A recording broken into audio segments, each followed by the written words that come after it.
the Fowl Life's SCI Fowl Thoughts, Chad Belding is mobilizing the outdoor community and stressing the importance of casting a vote in the 2024 election with Chris LaCivita. You're at SCI. It's your son works full time for SCI. Yeah. How many Chris's are there, by the way, just so I can get the history of? Is it Chris and Chris Jr. or are there more? No, it's Chris and Chris Jr. Chris and Chris Jr. I'm okay. hoping down the line there'll be a third. Oh, there will be. He's a good-looking kid. You were in the Gulf War. Yeah.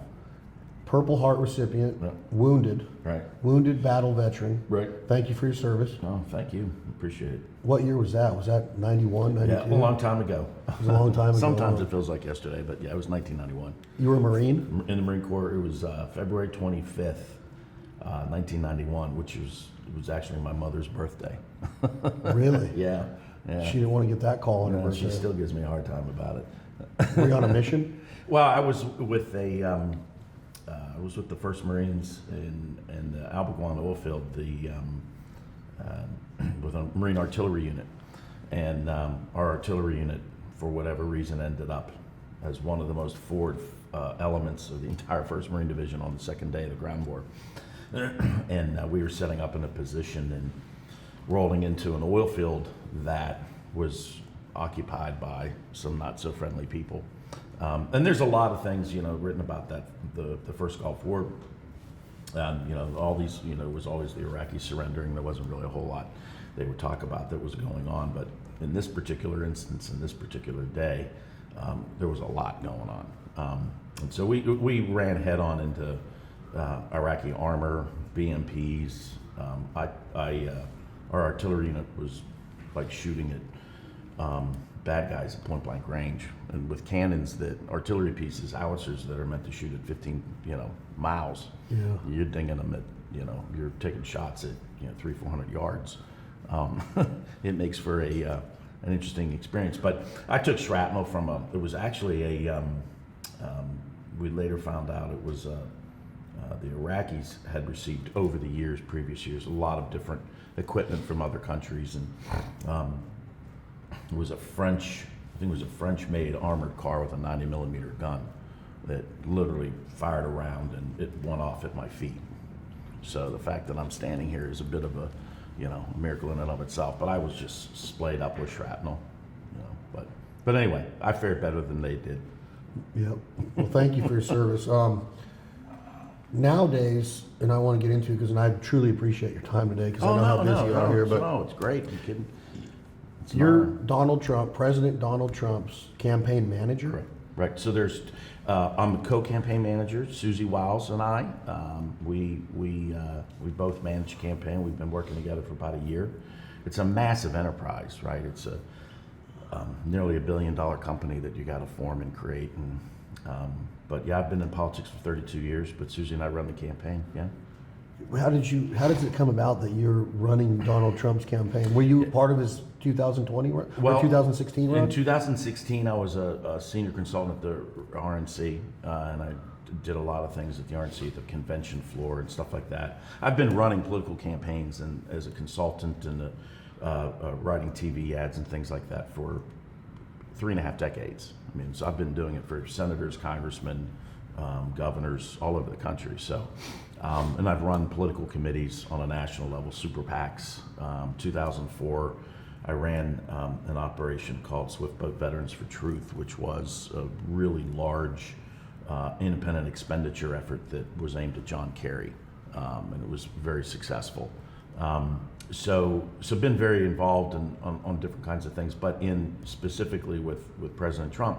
In 2016, I was very involved in the RNC committee, but not on the campaign. And then in 2020, I ran a super PAC, which is an outside entity that's not tied to the campaign, can't coordinate to the campaign, can't talk to the campaign. It's just a legal thing. And it was funded by over $100 million, and the sole mission, my sole charge was, by the donors, was target Joe Biden in all of these battleground states and beat the hell out of them, which is, I mean, it was a great job. It was great fun. Yeah. Didn't get to the point that we wanted to be, but we made a difference in key states. So I had that experience, and then I came involved with the president back in 22. Did some work for him and got to know him really well, and he wanted me to stick around and be a part of the campaign leadership. So it's a great honor. I mean, it's the pinnacle of one's career in politics. This is a Super Bowl. So, let's before we get to Trump, when you're in that 2020 in the battle states, and you're targeting Biden's campaign, how many people actually voted in 2020? And the reason I ask is because the numbers seem like about half of the entire population of America, somewhere around 100. If they say that 80 went to Biden and 70 something went to Trump, I don't know if 150 million people have ever voted. Right. I'm asking, and I'm not trying to sound ignorant, but No. did that many people really vote? Well, it depended on the percentage, the overall percentage, and I can't recall it offhand, but in many states, individual states, the turnout exceeded 70% of the registered population. So you have the population of the United States, and then you have the voting age population of the United States, and then another subset of the voting age population is what's the percentage of those folks that are actually registered to vote? Because there's hundreds of thousands of voting age adults in the United States who aren't even registered to vote. But that's the number that we really focus on. I do know this: in 2020, Donald Trump received more votes as an incumbent president running for re-election than anyone ever had done in history. In history. And got beat. They say. It doesn't sound right to me. No, but this much is certain: there were a lot of laws and everything that were changed because of COVID, and they literally moved the goalposts to their advantage and used COVID as an excuse. Wait, was COVID? Did it 2020? But was COVID manufactured to do that? Well, I'm not going to go there, but I'm just wondering. Well, you said move the goalposts, so I was. Well, I mean, it's never. I'm trying to remember. There was Rahm Emanuel, who was President Obama's first chief of staff, who basically said never not take advantage of a crisis to your advantage, or something like that. Right. And so clearly they looked at that as an opportunity to, let's change the rules regarding mail-in ballots, and then let's do this and let's do that. And so and in some cases, in a lot of states, the rules that they changed are now deemed illegal, and you can't do that anymore. But boy, it was convenient for that 1 year. It seems like it. Yeah. Do you, when you look at where we're at in 2024 right now, and we're coming, live from Nashville at the SCI annual convention. You do a lot of work with SCI, like we said. Chris your son works for SCI full time. How important are the people walking this floor and this hunting population? Because I remember going to bed at like midnight or something, Mr. Chris, and in Michigan he was up by quite a bit, and then I woke up in the morning and I'm like, what? Yeah. Like, what the heck happened? Pennsylvania, Wisconsin, like it kind of just had this downward spiral, and then late night ballot drops, we call them. Late night ballot drops. But as a whole, I talked to Ted Nugent quite a bit. Yeah, I love guy. Ted. Yeah, okay, I love guy. Uncle Ted. Great guy. And his big thing is get people voting, get hunters voting. So that's important to you, right? Like, I know it's the run, I know, but you got to get out there. Well, you can't have a voice if you Chad, don't vote. You raise a great point, and the thing about the world's controlled by those who show up, and there are so many issues that affect hunters that they could actually have a voice in change if they in fact showed up. There's a good population that do, but we're missing hundreds of thousands of potential votes every single year. And when you consider that these elections in this day and age are being decided by a few tens of thousands of votes, you could really have a difference. You can really make a difference. I mean, when you're talking about land access issues out west or even back east, you have water right issues. You have they want to change. They don't want to use lead bullets anymore. They want you to shoot a piece of copper, or all of these types of changes can be affected, prevented, stopped, pushed, regardless of what your perspective is, through the ballot. And politics makes good policy. And so hunters need to take ownership of that and mobilize and get out. And yeah, I know it's inconvenient. I live in Virginia, and the election day is always smack dab in the middle of the rut. And I always lose the day before the election, the day of, and the day after, because I'm usually stuck in a recount somewhere. But the way voting is done now, I mean, you can request an absentee ballot, you can vote early. They make it's a little easier and it's a little bit more accessible, and hunters need to take advantage of that, and they actually need to make their voices heard, because if hunters don't vote, and then all of these policies by people who don't share our values, or who don't share our heritage, or don't share what we like to do, the outdoors, they're going to basically run us out.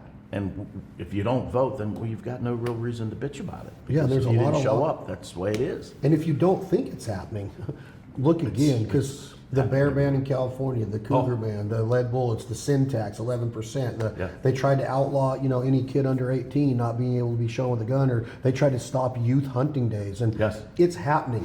And talk to me about Donald Trump for a second, President Trump, when it comes to that hunter vote. I've seen him speak at SHOT Show. I've seen him speak at NRA. I think he's speaking in Pennsylvania this week. Yeah, I'm going to go. Up in Harrisburg. We're leave. Actually, we have the Nevada Republican Caucus on Thursday the 8th, and on Friday the 9th we're getting on the plane and the big 757, and we're flying straight into Harrisburg. So I'm really looking forward to that. But he's actually out there talking to us. Oh, as no, our guy, more so than any other candidate that I've ever seen in terms of engaging with the sportsman's community, the hunting community, the conservation community. I mean, all of these things are in our wheelhouse, and he's very much interested in ensuring that what we love to do and being able to pass that down to our kids and is something that continues. And so, I mean, we try to touch as many people as we can, and for all the different things that are going on. I mean, it's like I said, the NRA this next week, and we do podcasts. We'll do. Of course, Don Jr. is a great ambassador for his dad in the sportsman community. I mean, actually a fantastic. Because he's the real deal, and so he understands a lot of the concerns. I mean, an issue will pop up, and we're so mired in our own battles on a campaign level, dealing with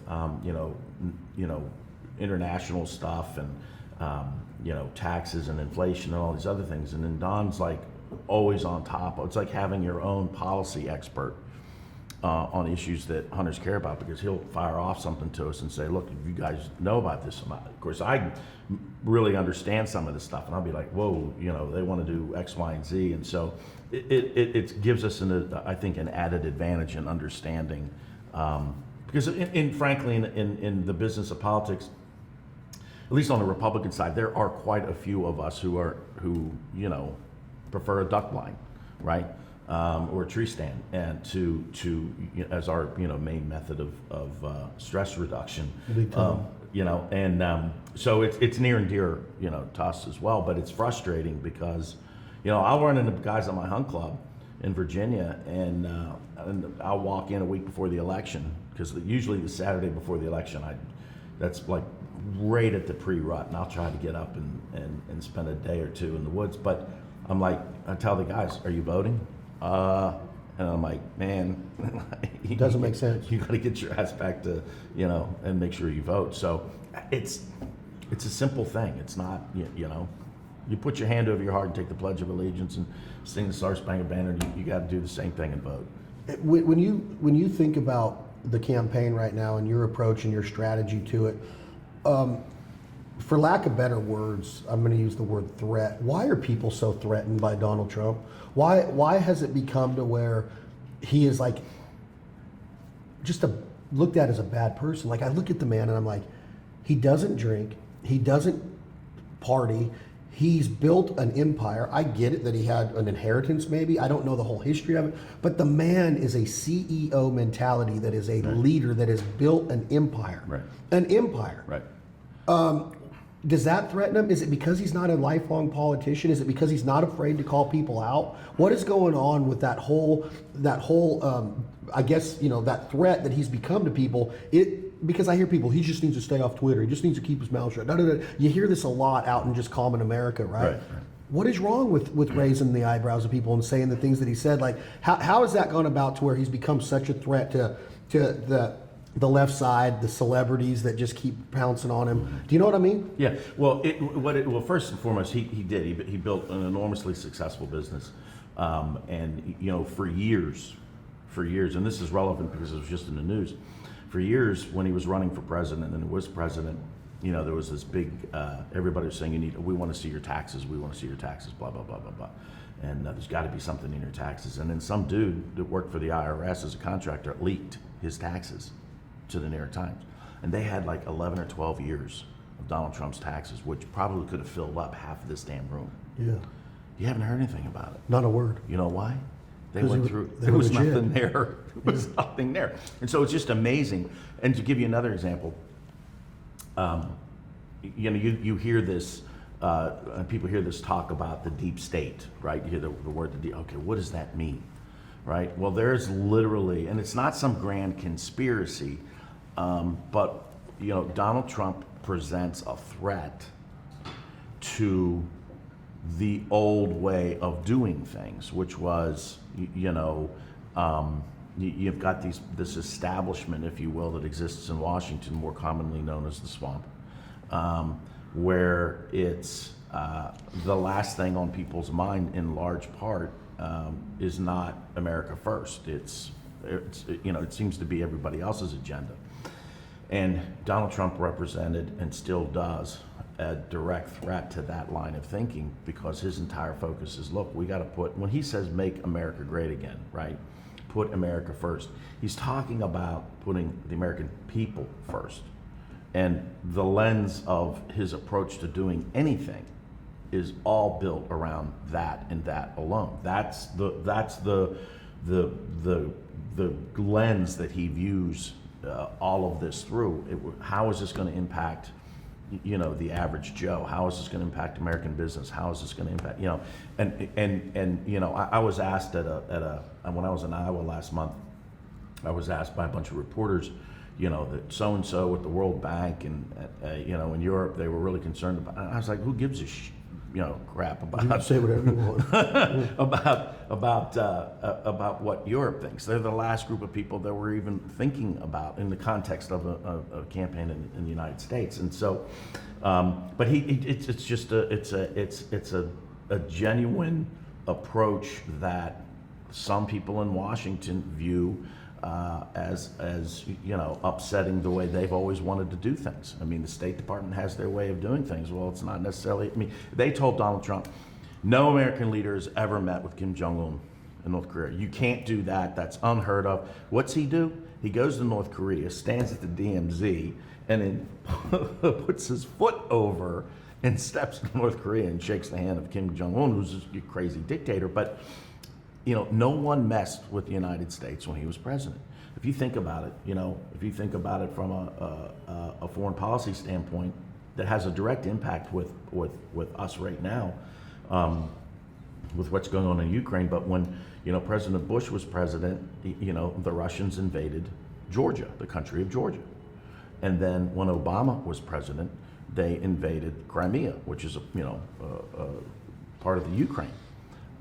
When President Trump was president, nothing.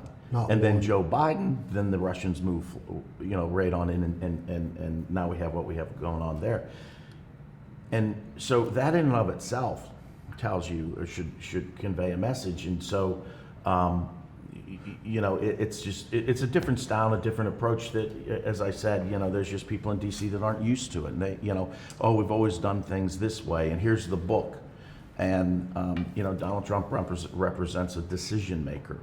And so, did he get everything right all the time? No, no one ever does. But my God, the difference in the way the economy hummed, the way the border was, dealt with, and all of these things. Commerce. Now, everything. It was Commerce, completely different. Unemployment, fuel prices at the pump, Inflation is no conflicts, tariffs. I don't know, and I'm not on it every day like you are, Mr. Chris, but in his 2016 campaign run when he beat Miss Hillary, I don't know if I should call her that Hillary.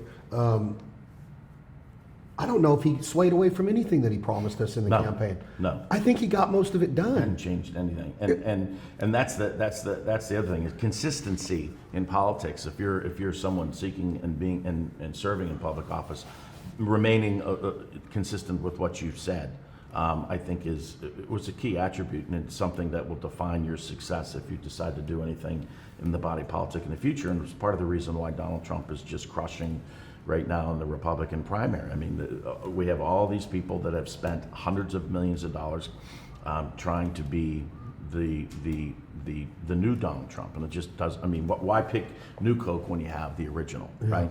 And so, with that being said, real quick, yeah, he's 77. How old is he? 77. He's worth billions. He's got some nice homes. You just said he had a 757. Oh man, it's a nice one. He's got Mar-a-Lago. He's got some golf courses. He's got some hotels. It's amazing. Why would he want this job? Why would you want that stress for another 4 years? When you're going into your 80s. Look what they're doing now. Look what they're doing now. So talk about it. Like the lawsuit just now, and this $80 million, and then which was a total crock, and then jail time. Literally dreamed up out of nowhere. And I have to be careful what I say because I don't want. Well, they just said that he had to pay $83 million. Oh yeah. Oh, it's just. Oh, it just happened to pop up in November in 2024. Oh yeah, and then of course all of these sham and bogus indictments and. Look, it's not only that, but they're tipping their hand. They're so damn afraid of running against him that they're willing to weaponize the what was the marquee justice system in the world. They're willing to put all of that at risk, which they have done. They've ruined it. It's become we're no different than a Central American country when you can literally go out and indict and prosecute and persecute your political opponent at the level that they're doing. But just for good measure, if that doesn't work, then you have these crazy lefties all over the country that are trying to deny him ballot access. They're like saying, "Oh, Colorado, Colorado, all these states," and it's not a lot, but we've actually in even some liberal states, we've successfully beaten back the effort, but they are literally taking every single measure that you would take in a banana republic and try and keep your opponent trying to keep you from facing your opponent. Because look, Joe Biden is the most unpopular president in history. He's an unmitigated disaster. He's weak. He conveys weakness. When you look at Joe Biden, you don't see strength. You don't see America. You don't see resolve, right? No. You see, I like to call dazed and confused. Trump projects an entirely different image, and it actually has a record that backs it up. So we're in a classic battle. But we truly believe that the balance of the country it really hangs. It's concerning. It really is. Trump lives in Florida as a full-time now. Mm-hmm.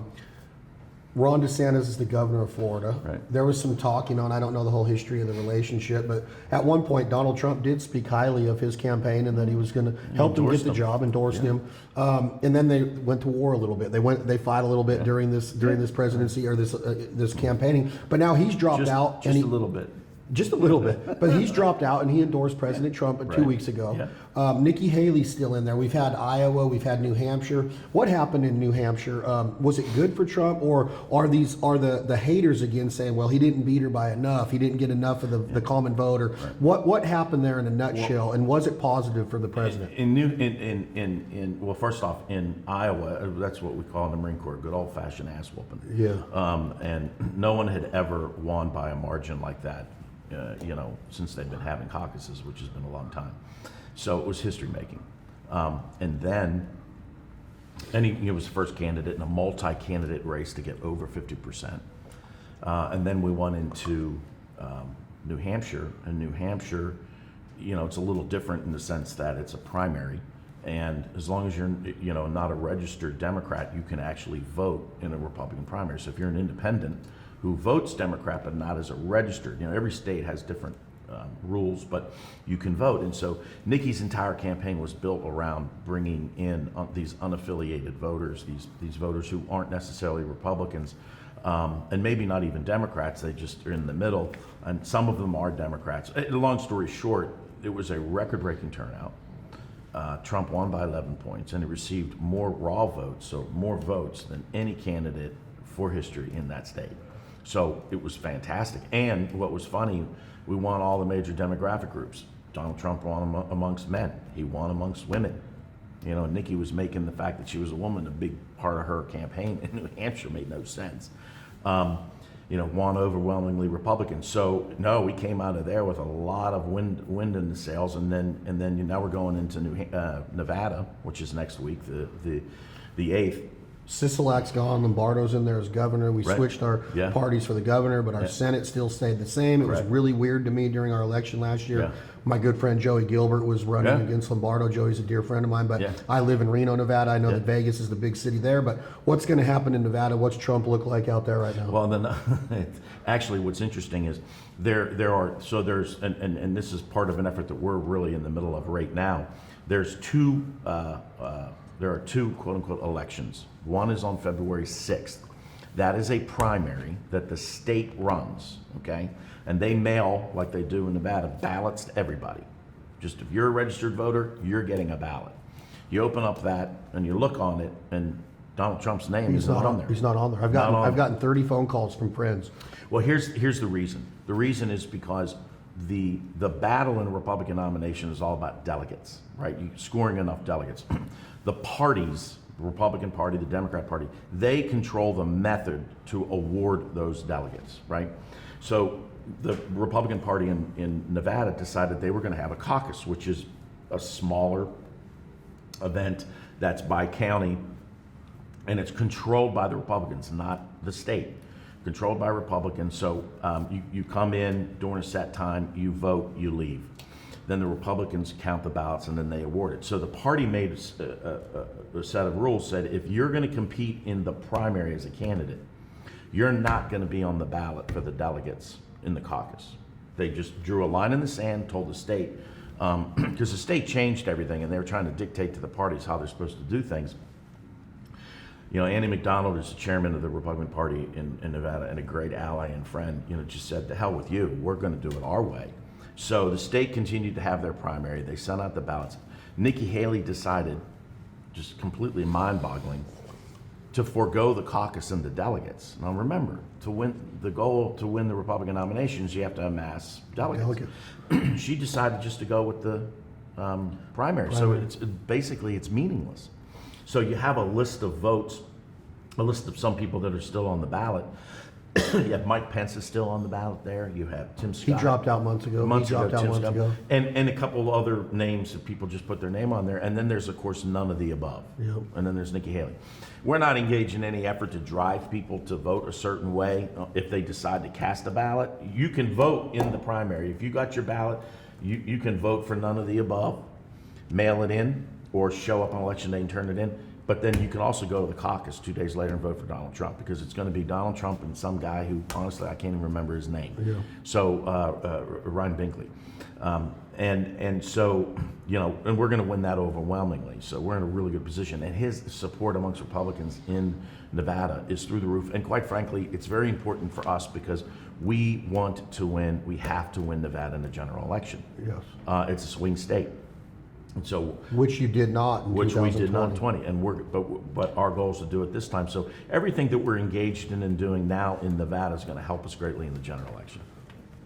So we got to go, and I appreciate your time again. We don't. We're good. We can talk for another hour because I could do this all day. What about this background in Nashville? Oh no, it's great. Well, it's a great town. Isn't this cool? And SCI is just, a great operation. And I wish he was speaking here. I wish he was. I was hoping Junior would be here. I know they're busy.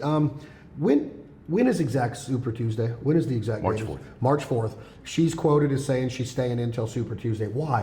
Why keep spending all that money? Well, what's the outlook on that? Well, that's what she says. Look, the candidates are often the last people to realize that they're done, right? So she's going through, I call it the final stages of grief. It's only a matter of time. We're competing against her right now, if you want to call it that, in her home state of South Carolina, where she was governor for 8 years and a member of the state legislature for 4. And she's losing by 40 points. Wow. Just getting crushed. Every single statewide elected office holder in the state of South Carolina has come out and endorsed Trump. Every congressman but one has come out and endorsed Trump. Nancy Mace, a good friend of mine, and her congresswoman endorsed Donald Trump. So it's just over, and it's not just the elected officials, it's everybody from the top down, the grassroots, all of these people. The more you know Nikki Haley, the less you like her. So it's only a matter of time, and but honestly, these kinds of contests in the primary, they may be aggravating, and they sure as hell drive me crazy at times, but they're good for a couple of reasons. And one of the most important reasons is that it allows those of us who run these kinds of operations to stress test tactics. To get ready for the big game. Yeah, the strategy, right? the Super So Bowl. we're stress testing our organization, we're stress testing our people, we're stress testing our methods, our processes, all those things that go into running a multi-faceted, national campaign in which you're going to spend nearly $1 billion. It allows us to test all these different things. So from that standpoint, it's not a wasted effort. I have two more thoughts. Will the truth be told about this judgment that came out last week and this amount of money that is supposed to be paid to this plaintiff? Will the truth come out on these 700 years that he's going to be up for confinement? This is crazy to me. And again, I'm not a politician, I'm a voter, right. But will the truth come out? Will we ever know the real truth? You just said a few minutes ago that it could be strategy and that we're a banana republic and that they're weaponizing and literally trying to put your political opponent in jail. Will the truth be told? Well, that's our job, right? And the president went to the trial in New York specifically so that he could make his case. But the judge just would. I mean, usually, when people think of court, whatever they see on these TV shows and so forth, you can enter evidence and you can have a defense. They wouldn't allow any of that. It was awful. Oh, so you have this, and the defendant said all of this stuff, and that could maybe change the outcome. The judge's like, yeah, no, I'm not going to hear that. So I mean, it's that bad. It's that bad. Yeah. And so in all these other cases, every single day we're fighting. All of these individual hoaxes, and then we find out that one of the big cases down in Georgia tied in with the January 6th malarkey, that the prosecutor, the prosecutor is the lover of the attorney general, who's basically, it's unbelievable. I mean, it's like, it's so bad. So a lot of those truths are coming out, and they'll continue to come out. And, I can't wait till your book. I can't wait till your book comes It's a book. I have great stuff for a book that'll never be written. It'll never be. No. Last thought, Mr. Chris. Thank you so much for being on the Fowl Life. It's an honor, actually. Thank you, Safari Club International. These are the kind of podcasts I like to do. Well, thank you. You used the word endorsement. Yeah. My good friend Brent Cobb wrote a song called "Shut Up and Sing." When I go to a comedic show, I want to laugh. Yeah. I don't want to go and see Chris Rock give me a political rundown for 40 minutes. Right. I don't want to hear Amy Schumer tell me that she can have armed guards protect her when she walks down the red carpet, but I can't have them in my home. Right. How important is a celebrity endorsement, and how do you do it right? Because I don't think that I'm going to listen to Robert Downey Jr. when he tells me who to vote for. Right. Doesn't mean I disrespect his acting skills, of course not. but that's what he does. Yeah. It's weird to me that you see all of this concentration on the Swifties and the Kelsey and that whole deal, and then you got the rappers, and then you got the actors, and what does that endorsement mean? And are we really trying to gather votes at any means necessary when somebody like Cardi B or somebody says, "Oh, I'm out for this"? Right. what does that mean? And is it okay as the campaign manager? And how do you manage that? Because I just don't understand that whole mentality of how somebody with no influence politically wants their entire downline. It's almost like a pyramid scam. Like it's Amway, and they got all these people underneath them. They're like, hey, I just want you to know that my movie Pirates of the Caribbean was really good, and I want you to vote for Joe Biden. Like, it doesn't make sense to me. And I don't know if that question makes sense, but No. Is celebrity endorsement important? I mean, it's important from the standpoint that it gives us to paint our opponents as that they're that clueless. That, I mean, look, the vast majority of Americans, the vast overwhelming majority of Americans, make decisions based on their own conscience, based on what they think, and I may not always agree with it, but they're not, but there is a segment of the population that is influenced. I mean, look at what they're turning out in colleges. They're turning out, kids who think that are biologically a male that think, no, I'm actually a woman. I mean, what the hell? Yeah. How the hell does that happen? Where did this come from? That comes from a brainwashing. That comes from literally propaganda. It comes from just drilling this stuff into these kids' heads. And a lot of it is perpetrated by these folks that live in ivory towers that have no clue of what, day to life is. And some of them should know better because they came up through school of hard knocks and bartended, and then they got a big break, and then they became rich and famous, and then all of a sudden they've forgot where they come from. But the endorsements, I mean, we worry about what we can control. We don't spend our time trying to get Hollywood's blessing. I mean, we actually could care less what Hollywood thinks. They're certainly not the bedrock of American values. So we just don't we don't pay a lot of attention to it. But again, the vast majority of Americans make decisions differently. But there are some folks that have and that represent certain constituencies, like it or not. Some of them are some of our people, we have a lot of people that are very much interested in preserving the Second Amendment. I think that if you're enacting and you're in that realm, you should really take a look at what do you need to do to preserve the First Amendment, which is really the most important one. Because when they start taking away your First Amendment, your right to free speech, Yep. It's going to directly impact them, which is what is happening all over the place with canceling and it's Cancel it's a mess. culture, but it's sad to watch. Yeah. You said acting. Besides The Apprentice, Donald Trump had an awesome acting role in Home Alone too, I think. Yeah. Trudeau has it taken out of the Home Alone shown in Canada, which I'm like, that's crazy. Like, you don't even show Donald Trump in there. What kind of guy is he? When you walk into the room, you're an Italian. Okay, my mom's all Italian. Hey, LaCivita. Does he give you a little Italian accent? Is he a jokester? He's a consummate professional. Obviously, former president of the United States. I will say that I really enjoy my time that I get to spend with him on the plane. Is he smart? Oh, the guy's brilliant. Brilliant. But here's the thing: he'll come up with stuff, and I've been doing politics for 32 years. My entire career has been in politics, and and of course he has an enormous amount of experience in politics now, and especially being the former president. But he'll say stuff, and he'll say, well, I want to do this, and I'll be thinking, all of my years of experience and training has taught me something different. Not to do that. But his instincts are insane, and so I learn something new every day. He's an entrepreneurial spirit. He's a risk taker. And so and it's actually interesting to watch. But we have a great time, and but it's it's all business. It's all campaign really right now. That light right there, that shadow of that light, that reflection of that light looks like a crystal ball. This is the Chris LaCivita crystal ball. What happens in November of 2024? Well, Donald Trump is going to be elected president of the United States. So you're guaranteeing this? Well, I don't guarantee anything, but as it stands right now, that's what's going to happen.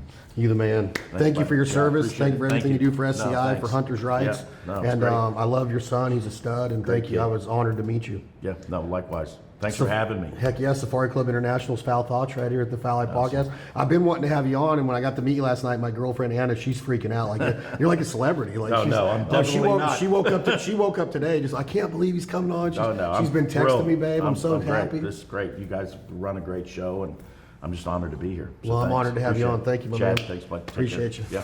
Today's episode of The Foul Life's SCI Foul Thoughts with Chad Belding and Donald Trump's 2024 presidential campaign co-manager, Chris LaCivita, has come to an end.